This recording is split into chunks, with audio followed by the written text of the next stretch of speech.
Professor Tsuchiya, what do you think about sort of future scenarios for Japan, ways that it can do things more, do things differently, to strengthen its economic security, given the vulnerabilities that Professor Suzuki was just talking about?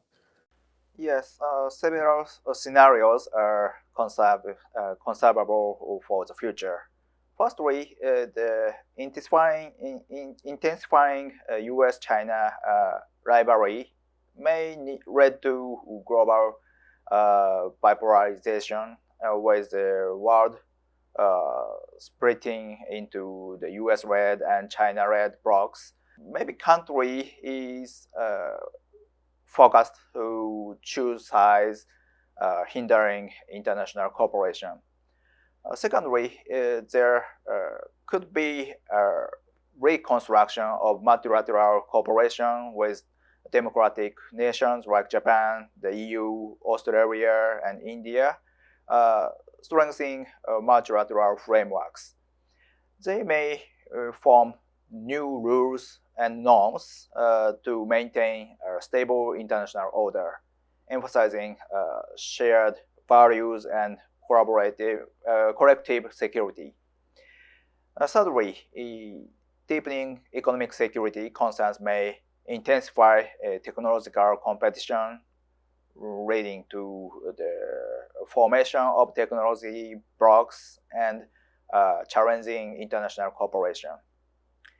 And fourthly, the emerging of new powers may lead to a multipolar international society. The rise of economics like India, South Asia, Africa, and Latin America introduces new dynamics requiring adaptive strategies. So in these scenarios, Japan needs to respond flexibility and strategically, balancing alliance and interdependence, promoting multilateralism, enhancing economic security, and engaging with emerging economies are very key considerations. And if you were advising the Japanese government, what recommendations would you have? What strategies would you argue that Japan should adopt going forward? Firstly, strengthening economic security by ensuring a stable supply of critical minerals, critical materials, diversifying supply chains, and developing and protecting advanced technologies. This includes enhancing domestic production, exploring alternative sources, and tightening export controls. Promoting technological innovation and human resource development by investing in research and development and cultivating specialized talent.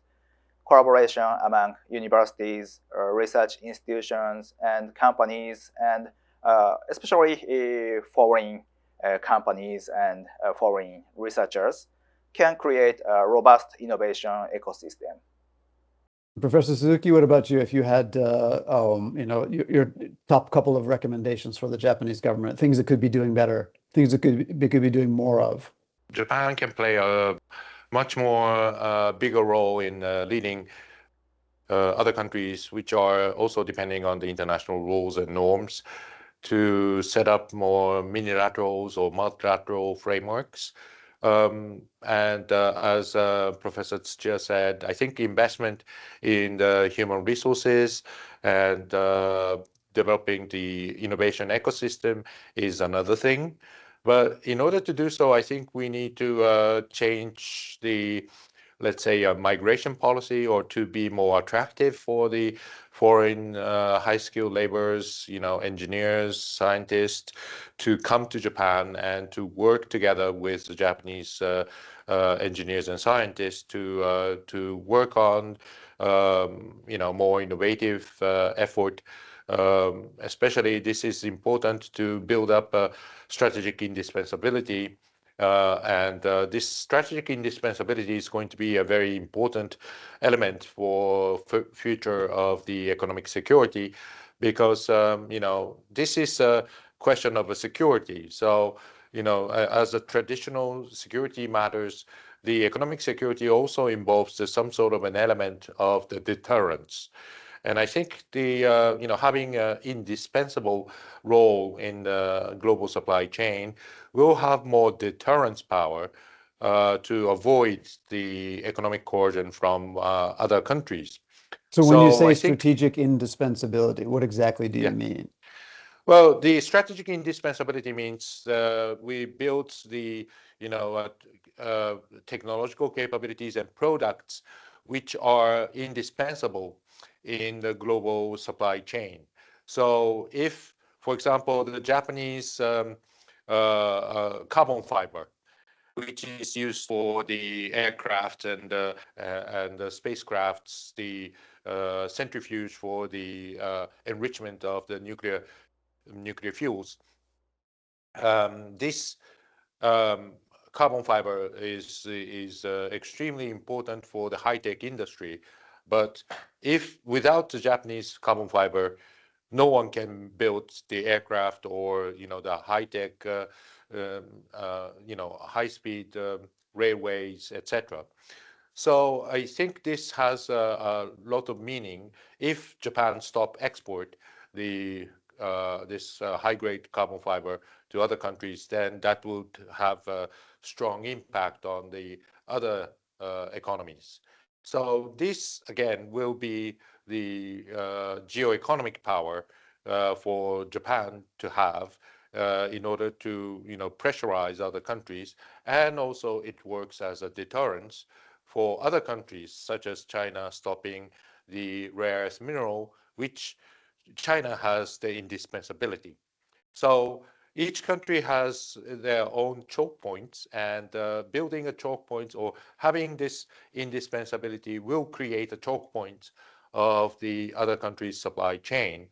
And I think that will be the sort of a basic line of playing the game of the economic security in the next generation. All right. Professor Tsuchiya, finally, I'd just like to hear, some final remarks from you, and maybe, as someone who's looked at this closely, particularly, with respect to Japan and China. I mean, are you optimistic for the future of Japan's economic security and the economic security of its partner countries? Yes, of course.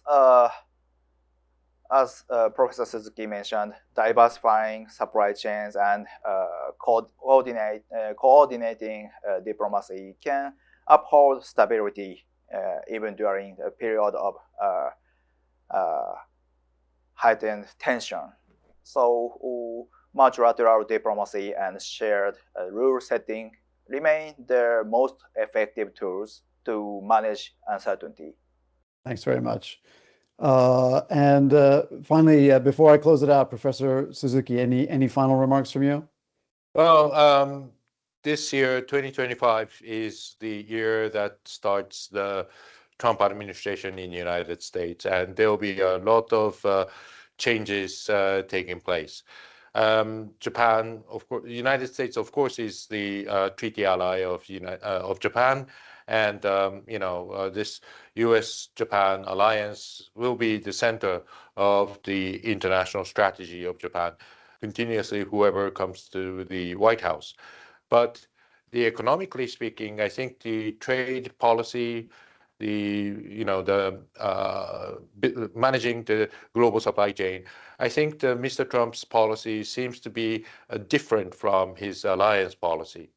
So I think we need to separate the alliance strategy and the economic policies and make sure that we try to build up our own capabilities of being more resilient for any type of changes in the United States nor in China, and to make sure that Japanese economy will survive in this very turmoil time. All right. And thank you very much to our audience for tuning in. I hope you learned something. On behalf of my co-host, Professor Suzuki Kazuto, and our special guest, Professor Tsuchiya Takahiro, thank you very much and goodbye.